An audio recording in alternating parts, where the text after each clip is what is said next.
depuis toujours, les ennemis du peuple d'Israël, sans arrêt, ils essayaient d'enlever la Torah orale de chez les Juifs. C'était connu que depuis toujours, quand il y avait des pogroms, sans arrêt, ils prenaient Chas v'Shalom, les livres, les Gemarot, et ils les brûlaient. Une fois, le Rav Sitruk, il y a à peu près il y a peut-être 28 ans, 29 ans en arrière, je me rappelle, il nous a raconté dans un cours, quand j'étais à la synagogue, je partais les cours du Rav Sitruk, c'était extraordinaire ces cours.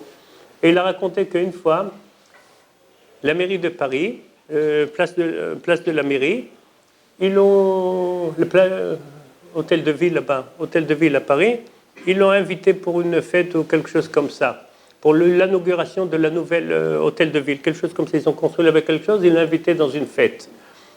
Et il devait faire un discours. Et il s'est dit, le Rav Sitruk, moi je vais faire un discours ici.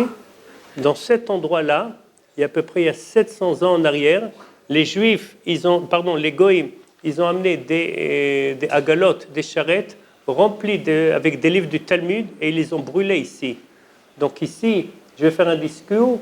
Il a dit dans le discours, je suis là aujourd'hui, mais rappelez-vous, je vous rappelle, il y a des centaines d'années en arrière, dans cet endroit-là exactement, ils sont venus, à l'époque, il y avait toute l'église et toutes ces choses-là, et ils ont brûlé les livres de Talmud. Ils ont brûlé, ils venaient avec des chronotes, avec des agalotes, des chars, des charrettes, ils mettaient tous les livres dedans, et ici, dans cet endroit-là, ils les ont brûlés. Donc, c'est ce qu'il a dit dans le discours. C'est connu que les Allemands, ils marchent même, ils s'énervaient quand ils rentraient dans les synagogues, tout de suite, ils prenaient les sifrei Torah, et ils les brûlaient, les Sfarim de le Talmud, parce qu'ils savaient qu'en fait, c'est ça qui différencie le plus le peuple d'Israël par rapport à les Goïm. Les Nazim, ils appelaient les Juifs Talmudistan. C'est quoi Talmudistan? Ceux qui utilisent le Talmud, les Chachamim du Talmud. Et ils savaient toujours, les Allemands, en général, ils attaquaient qui en premier? Toujours, c'était les rabbins. Celui qui avait la barbe un peu plus haute, la kippa, c'est eux qu'ils attaquaient en premier. Pourquoi? Parce qu'ils savaient que c'est eux qui sont les manigim en fait de le peuple d'Israël. C'est eux qui représentent le peuple juif. Dans la tfila, je vais vous montrer quelque chose. Il y a un sidour là quelque part. Les gens de la grande assemblée, Anshe Knesset Agdola, quand ils ont vu la destruction du deuxième temple, ils ont écrit la tfila du Kaddish, Itgadal Vitkadash. Vous connaissez? C'est une tfila qui est tellement élevée qu'ils l'ont mis dans toutes les tfilotes. Et quand on commence la tfila, de passer à un monde, à un autre monde, on a besoin d'un rajout de Kdusha, et c'est ça le Kaddish. Ça fait augmenter, on monte dans les évaluations, c'est quelque chose qui est très très très élevé. Et les Chachamim de l'époque, ils ont écrit le Kaddish. Eux, ils ont écrit Anshe Knesset Agdola. Et dans les Kaddish, regardez qu'est-ce qu'ils disent. À la fin du Kaddish, il y a une phrase comme ça. Al Israël ve'al Rabbanan. Val Talmidehon, Val Kol Talmidehon, Daskin, Boraita Kadishta, Divata Haden, Vedibocholata, Vatar. Ça veut dire quoi ces mots-là? Al Israël, Val Rabbanan, Val Talmidehon. Il demande dans cette Bakashala, Yelanu lehon lehon china vechizda verachamem min kodam marei shmaya vara v'muamen. Ça veut dire quoi? Pourvu qu'il y aura une abondance, il y aura du shefa, il y aura du chen gracieux, il y aura du chesed, il y aura des rachamim, des miséricordes de Akadosh Baruch Hu, et surtout pour qui on a demandé pour Al Israël Val Rabbanan, parce que les gens les plus importants dans le peuple d'Israël, c'est quoi? C'est les Rabbanan, c'est les Talmidei Chachamim, c'est les rabbins. Val Talmidehon, c'est sur les élèves. Val Kol Talmidei Talmidehon, et sur les élèves de les élèves. Des Askin Boraita Kadishta, qui étudient la Torah, parce que pour nous, c'est ça la chose qui est la plus importante. Tov. Il y avait, de temps en temps, dans beaucoup de pays, les Goïms ne laissaient pas les Juifs étudier la Torah. Et ils avaient besoin, les Juifs, ils ont fait plein de choses pour quand même continuer à étudier la Torah chez Baal Pé. Il y avait des endroits, par exemple, où il était le Rif, les gens, ils étudiaient le Rif, la Halacha, En Yaakov, ça veut dire quoi? C'est des livres qui ont été écrits, que en fait, c'est pas le Talmud, mais c'est des explications sur le Talmud. Mais quand quelqu'un qui ne connaît pas, il croit qu'il n'y a rien que le Talmud, mais en fait, il y a beaucoup des livres qu'ils expliquent des sujets, par exemple, les Agadot du Talmud, comme le livre En Yaakov. Donc, dans les endroits où on ne pouvait pas carrément étudier la Torah, on étudiait des livres qui sont parallèles à cette chose-là. Comme par exemple, vous savez tous, Ken, que c'est quoi l'Haftara? Pourquoi ils ont instauré Chachamim qu'il faut lire l'Haftara? Il y avait des moments dans le peuple d'Israël qu'ils ont interdit de sortir la Torah. Alors, puisqu'on ne pouvait pas sortir la Torah, alors qu'est-ce que les Chachamim faisaient? Ils sortaient la Bible, et toujours l'Haftara, toujours elle a un rapport avec Parashat Shavua. Toujours, l'Haftara, elle a un rapport avec Parashat Shavua. Donc, dans les endroits où on ne pouvait pas sortir la Torah Shabbat et lire la Torah, alors on lisait dans la Bible, on lisait dans les prophètes, des choses qui ont un rappel avec la Parashat Shavua. Quand elle est finie cette époque-là, qu'on n'avait pas le droit d'étudier la Torah, alors on a continué quand même à avoir ce minhag-là d'étudier, de lire l'Haftara Shabbat. Maintenant, la Torah, on a dit la Torah, elle a été transmise, la Torah écrite, et les explications, c'est la Torah chez Baal Pé. Comment ça se fait que ça il y a encore une explication, comment ça se fait que la Torah orale n'a pas été écrite? Les explications de la Torah écrite, ils sont tellement grands qu'en fait, on ne pouvait pas les enseigner tout. Parce que toutes les explications, vous avez vu depuis que vous êtes à l'Yeshiva, combien de temps ça prend pour étudier une page de Gemara? Il y a tellement des explications, c'est tellement profond. Et en fait, si il fallait commencer à écrire toute la Torah orale avec toutes les explications, il n'y avait pas de fin. Il y a écrit, dans Kohelet il y a écrit, ça veut dire quoi? Il faut faire attention que quand les gens ils écrivent des livres, il y a beaucoup de gens, Baruch Hashem, ils écrivent des livres, n'en parlons pas de plus en plus avec les années. Les livres, c'est très facile à les sortir. Il paraît que rien que dans le monde Haredi, dans le monde orthodoxe, tous les jours, en moyenne, il y a 5 nouveaux livres qui sortent.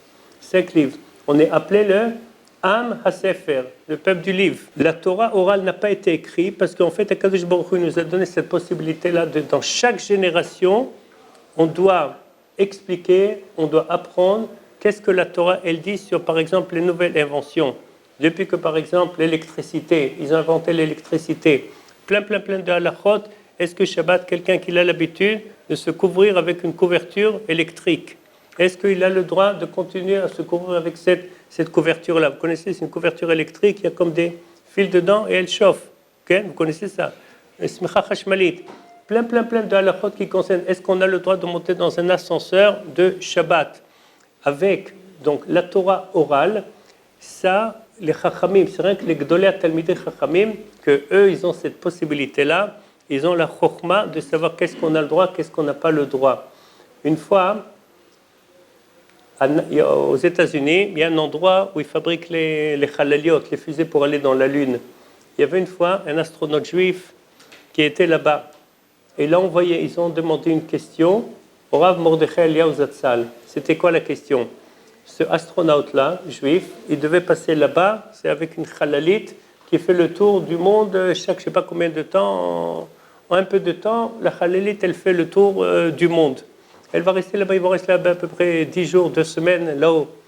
La question, c'était comme ça. Puisqu'il était pratiquant, il mangeait kasher, il mettait les tefilines, la question, c'était comme ça. Quand il va être là-bas, c'est sans arrêt la fusée, la halalit, des fois c'est jour, des fois c'est nuit, ça dépend par rapport au soleil. Elle va très vite, cette halalit-là. À quel moment il va mettre les tefilines là-bas? Vous avez une réponse? Quand est-ce qu'il va mettre les tefilines là-haut? Alors ça, c'est des questions, Mamash, ils ont demandé, il faut être Mamash Chacham pour répondre à cette question-là. Parce que là-bas, on ne sait pas, ça va tellement vite, la journée, la nuit, ça fait le tour du monde, cette fusée-là. Quand est-ce qu'il va mettre les tefilines? Le Rav, il a répondu, tu prends une montre avec toi. Et le matin, le dernier matin, avant de monter dans cette halalit, je ne sais pas comment on traduit en français, halalit, ouais, c'est la fusée, ouais. Alors, la dernière, tu prends une montre avec toi. Et si par exemple, tu as mis les tefilines à 7h du matin, et après, tu as commencé à monter dans la fusée, tu vois chaque 24 heures, par rapport à l'endroit où tu es sorti, chaque 24 heures, même que tu vas être là-bas, il n'y a pas jour, il n'y a pas nuit. Chaque 24 heures, tu vas mettre les tefilines. C'est par rapport à l'endroit où tu es sorti, il faudra que tu vas mettre les tefilines. Ça, c'est des grands Talmidei Chacham qui savent répondre à des questions comme ça. Il y avait une fois, à l'époque de la Deuxième Guerre mondiale, c'était une question qui était très connue, ça fait beaucoup de bruit. Les Juifs, ils sont arrivés, ils se sont sauvés, ils sont arrivés au Japon. Et au Japon, là-bas, c'est à peu près 12 heures ou 24 heures moins qu'ici. Et ils ne savaient pas exactement quand est-ce qu'ils doivent faire le jeûne de Yom Kippourim. Il n'y avait pas de juifs là-bas à l'époque. Et par rapport au calendrier juif, ce n'est pas exactement le même jour là-bas. Et ils étaient dans un doute. Il y avait 2 jours qui se doutaient. Quand est-ce qu'il faut faire Yom Kippourim? Est-ce qu'on va jeûner 2 jours? C'est une mission presque impossible. Personne n'est capable de jeûner 2 jours. Quand est-ce qu'ils vont faire? Ils avaient besoin d'une réponse pour savoir exactement quand est-ce qu'on va jeûner, quand est-ce que ça va tomber Yom Kippourim. Ils ont envoyé cette question-là à des rabbinim, ils ont envoyé ça au Chazon Ish, et le Chazon Ish, il a tranché. Tel jour, ça va être le mercredi, ça va être votre Yom Kippourim. Préparez-vous avant, et le lendemain, vous mangez comme d'habitude. Donc lui, il a tranché par rapport à la position où il se trouve le pays du Japon, par rapport à Eretz Israël, il a fait tout des calculs, il savait exactement, et il a tranché quand est-ce que ça va tomber Yom Kippourim. Mais c'est des chelotes avec des grands sphécotes. Il y a 2-3 jours, il y avait une histoire qui arrivait chez le Rav Kanievski Shlita. Récoutez bien cette histoire. Une femme qui était dans la Shoah. Son petit-fils, il s'occupait d'elle, et elle avait très peur que bientôt, elle a raconté à son fils que pendant 3 fois, elle était à Auschwitz, après ils l'ont ramenée là-bas, et encore une fois, ils l'ont fait sortir encore une fois, ils l'ont ramenée là-bas. Pendant 3 fois, elle était à Auschwitz, jusqu'à la libération par les Américains. Elle a raconté à son fils qu'elle a vu Sheva Medoré Genom, elle a vu l'enfer devant elle. Tous ses copines, tous les gens qui étaient autour, tous, ils sont morts, elle est restée vivante. Et sans arrêt, elle prenait un verset qui se trouve dans un chapitre de la Tfila qu'on dit tous les jours dans Shacharit. C'est un passage de la Tfila. El Shimcha Gadol Yamod Lanu Bet Sarah Karachem Aval Banim Rachem Alenu Chamol Lalamecha Varachem Nachlatecha. Et elle a dit un verset de ce passage-là qu'on dit tous les jours dans les Tachanonim, à la fin de la Tfila. Elle voulait qu'après 120 ans, une fois qu'elle décède, qu'on va prendre un bout de papier, on va écrire ce verset-là, qu'elle avait l'habitude de le répéter des milliers de fois. Elle voulait être enterrée et que dans sa main, on va mettre ce papier avec ce verset-là. Ils sont partis, ils ont demandé cette question-là au Rav Kanievski. Est-ce qu'on a le droit de lui mettre dans sa main? Elle voulait ce papier avec ce verset qu'elle avait l'habitude de le répéter sans arrêt, parce que ça, grâce à ça, elle croit qu'elle a été sauvée. C'est ça qui lui a donné la force sans arrêt de croire dans Kadosh Baruch Hu. Et malgré tous les problèmes, tout, la catastrophe, la Shoah, elle est restée vivante, elle est restée Mamina, et c'est ce verset-là qui lui a donné la force. Elle voulait être enterrée avec ce verset-là. Alors, c'était connu qu'il y avait beaucoup, par exemple, je crois qu'on parle de Rabbeinu Bachaye, que lui, il habitait en Espagne. Une fois qu'il a décédé, il voulait qu'on va l'enterrer dans une armoire, qu'on va prendre cette armoire, on va la fabriquer de sa table où il avait l'habitude d'étudier et de manger. Parce qu'il a écrit Shulchan Domé le Misbeach. Le Shulchan, c'est comme l'autel, c'est le Misbeach. Et sur ça, puisque sans arrêt il étudiait, il écrivait des livres, il voulait qu'avec ça, on va faire son tombeau. Et ils ont fait ça. Maintenant, ils ont demandé donc le Rav Kanievski cette question-là. Est-ce que cette femme-là, est-ce qu'on a le droit de lui mettre dans sa main, quand elle va être enterrée, ce pasouk-là? Dès qu'on a demandé cette question-là au Rav Kanievski, il a commencé à pleurer, jusqu'où ça peut arriver la Emouna. Quelle force elle avait cette femme-là pour avoir une Emouna? Parce que malheureusement, beaucoup de gens, après la Shoah, soit ils ont perdu complètement la Emouna, et pas beaucoup ils sont restés avec la Emouna. Mais ils ont fait une fois une statistique qui était très intéressante. Les gens qui sont finis la Shoah, il y avait 2 styles de gens. Il y avait des gens qui ont perdu complètement la Emouna, et il y avait les gens qui avaient encore la Emouna. Ils ont fait une statistique, 10 ans, 20 ans, pour voir après comment ils se sont remis. Qui c'est qui s'est remis mieux? Et ils ont fait la statistique, ils ont vu quelque chose qui était incroyable. Les gens qui avaient Emouna dans Kadosh Baruch Hu, ils se sont remis beaucoup plus facile que les autres. Les autres, ils étaient déprimés complètement, ils ont perdu toute leur famille, ils étaient complètement déprimés complètement, tandis que les autres gens qui avaient l'Emouna, que même pareil, ils étaient exactement dans la même situation, ils ont perdu leur famille, ils étaient tabassés, ils sont sortis, des cadavres, ils sont sortis de là-bas, et eux, ils se sont remis d'une façon beaucoup plus que les autres. grâce à Emouna qu'ils avaient.